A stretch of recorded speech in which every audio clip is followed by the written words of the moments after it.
અમદાવાદમાં મ્યુનિસિપલ કોર્પોરેશનની નબળી કામગીરીને કારણે વાહન ચાલકોના માથે જોખમ મંડરાઈ રહ્યું છે।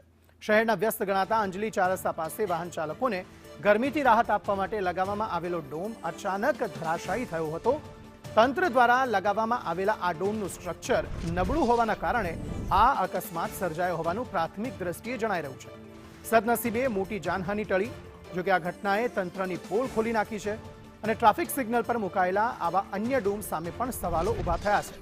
વાહન ચાલકોમાં ભારે રોષ જોવા મળી રહ્યો છે, કારણ કે તંત્રની ગંભીર બેદરકારી ગમે ત્યારે કોઈ નિર્દોષનો જીવ લઈ શકે છે।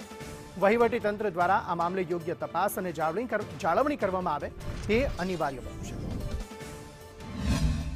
શહેરીજનોને ગરમીથી બચાવવા માટે પ્રશાસન દ્વારા મંડપ બાંધવાની કામગીરી કરવામાં આવી હતી, પરંતુ પ્રશાસનની કામગીરીમાં દર વખત પ્રશ્ન ઊભા થાય તેવું જ એક ઉદાહરણ કે જે મંડપ તો બાંધવામાં આવ્યો, પરંતુ ગણતરીના દિવસોમાં, ગણતરીના કલાકોમાં જ આ મંડપ છે તે પણ પડી જાય છે અને આ જ પ્રકારે લોકોના જીવને જોખમ ઊભું થાય છે। અહીંયા પાર્ક કરેલા વ્હીકલમાં પણ આ મંડપ પડ્યો હતો, જેને લઈને લોકોએ હાલાકીનો સામનો કરવાનો વારો આવ્યો હતો। જ્યારે વહેલી સવારે આ મંડપ પડવાના કારણે ટ્રાફિક જામના દ્રશ્ય પણ સર્જાયા હતા। જો કે સદનસીબે વહેલી સવારનો બનાવ હોવાના કારણે કોઈ મોટી દુર્ઘટના ટળી હતી, પરંતુ પ્રશાસનની કામગીરી ઉપર રોડ રસ્તા હોય કે પછી જનતાના હિત માટે કરવામાં આવેલી કામગીરી હોય, ત્યાં કામગીરીના મજબૂતાઈને લઈને સવાલ ઊભા થતા હોય છે ને તેવી જ એક બેદરકારી છે જે આ પ્રકારે પણ અહીંયા અંજલિ ચાર રસ્તા પાસે છે તે સામે આવી હતી। અને આ બ્રિજને પાસેનો જે વિસ્તાર છે કે જ્યાં આ પ્રકારે મંડપ છે જે ધરાશાયી થયો હતો, જો કે સદનસીબે ટ્રાફિક અવર્સમાં આ ઘટના ન બની, જેના કારણે મોટી દુર્ઘટના